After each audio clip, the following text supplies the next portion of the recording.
Hi there, welcome to another short video from me, Barry Gardner, at SafeandSound Mastering, and we're going to talk a little bit about every artist's major project, which is the album, of course. It's not a small undertaking to create a lot of material for an album, and so it makes a lot of sense that you get your well cared for audio mastered by a competent individual. And what I will say is that I'm quite proud of our pricing at SafeandSound Mastering for albums, because I believe it represents the absolute best value mastering, considering that we operate an analogue mastering studio here with high-end equipment throughout the entire signal chain. Currently still at £210 for 15 tracks. That represents the best value that I'm aware of. There are other people doing an album for that kind of money, but I don't think you'll be finding analogue equipment of the calibre that we have at this studio.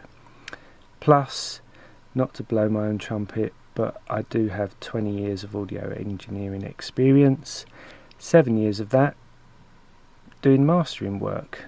Very successfully, because we're still operating and we have clients from around the world.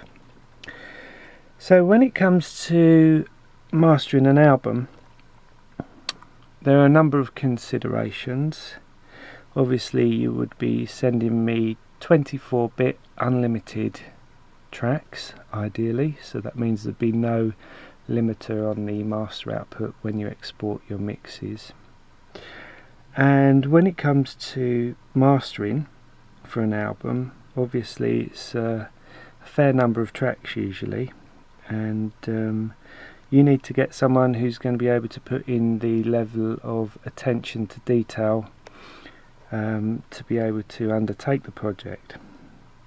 So when it comes to mastering for an album, we'll initially be thinking about the tonal balance for the tracks and that they're right for the genre that they represent. Obviously for a folk album that would be somewhat different from a trance album or a drum and bass album, for example. So that's quite important. Then the perceived volume is an important aspect of mastering as well. The spacing between the tracks, the fades. Although these days, if you have strong opinions on fades, then it can sometimes be better if you actually prepare those fades on the mixes, because recreating fades through a description can actually be rather difficult. So if you know what you need in terms of fading, then I recommend putting those fades on the tracks. Otherwise it can end up with quite a lot of files going backwards and forwards, tweaking the files, and it's not really detrimental at 24-bit to fade the files yourself. When mastering, we consider leveling, of course, as well, the relative level between tracks, which isn't just a matter of balancing them up by ear. There has to be some kind of sympathy between the instrumental density of the track and what the track's communicating. If you've got a very loud track, you know, a heavy track, and then a quieter track, then it would make sense to be sympathetic to that track that's coming along and having it at an appropriate and well judged volume. It's not always about making tracks exactly the same volume to the ear. The running order of the track list on an album is very important, so please do supply the running order of the tracks, because that can have an influence on the decisions that are made tonally and of course related to volume, as I just mentioned. In addition, we can supply DDPi with an MD5 checksum for pressing plants, also CDR as well, master CDR created from a Plextools burner with Plextools professional tools, which is used for error testing the discs before they're sent off to yourself and duplication. We can enter ISRC codes in the subcode areas of a Redbook CDR master.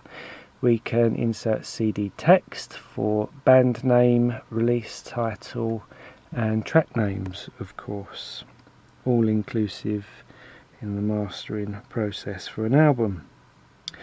Quality control is something that's very important in mastering, and we listen out for clicks, glitches and any bad edits that may have gone missing and may have been missed, during the mix process, because obviously you've probably been listening to your vocal levels or your synth levels, your bass levels, etc., and therefore sometimes small glitches, clicks get missed.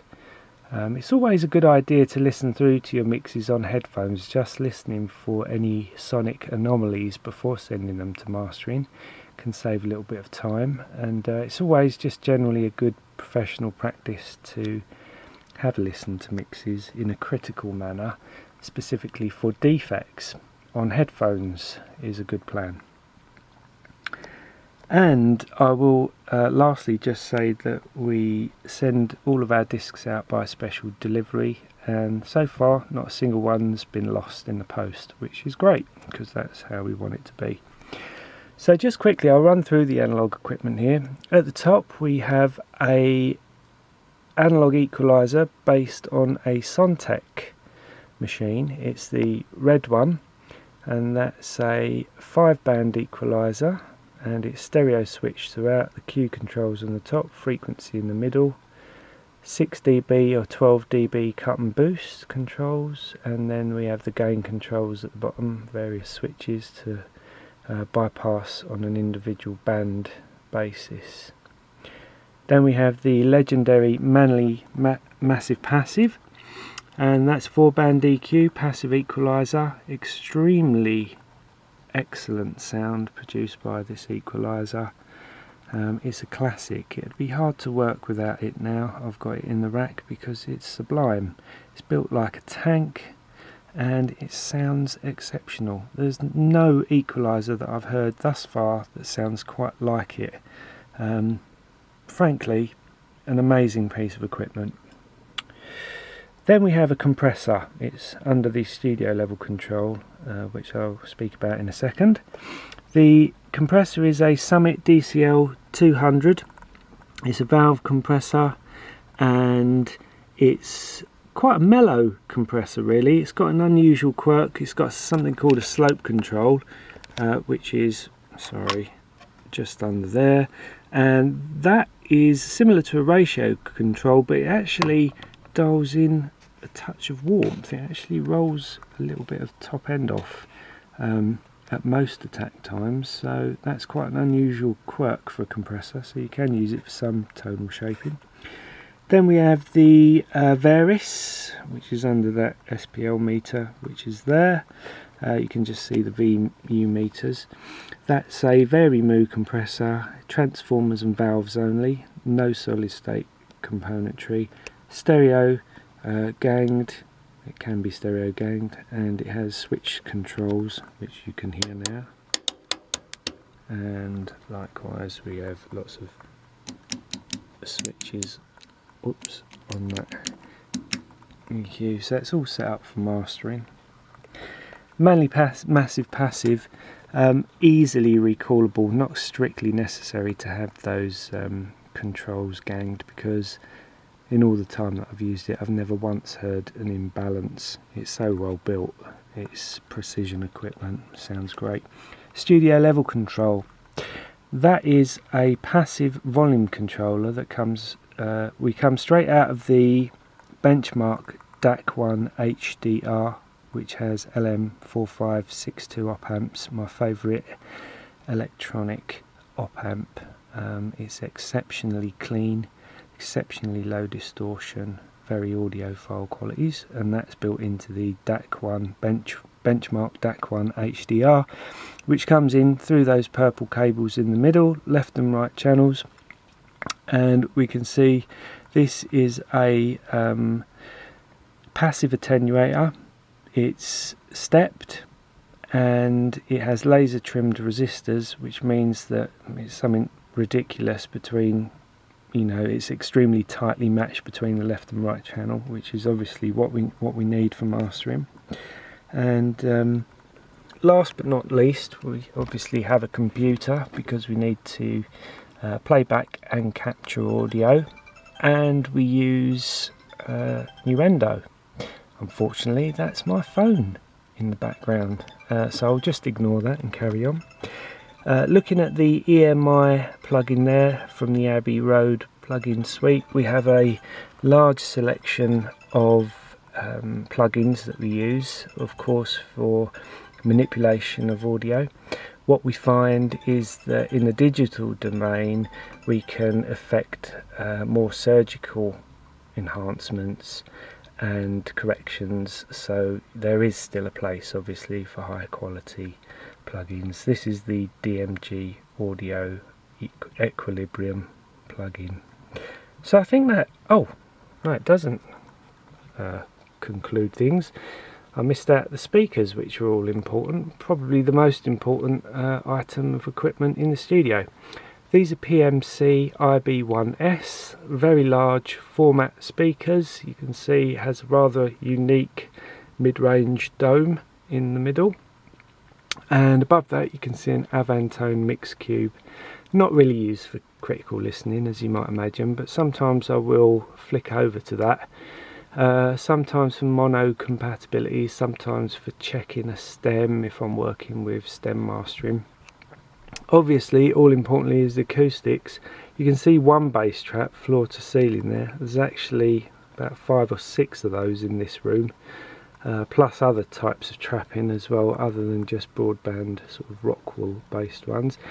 It doesn't look anything spectacular, does it? But you know, this is to achieve a technical requirement. You can see there's also some up above that sidewall absorber, we've got some diffusion panels there. That's a persistent client. So I think we're going to leave it there. Then please do either email me at safeandsound123@googlemail.com, or you can call me on 07810271371.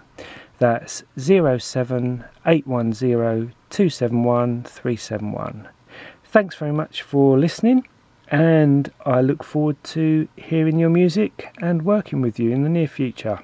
Thanks for watching. Cheers. Bye bye.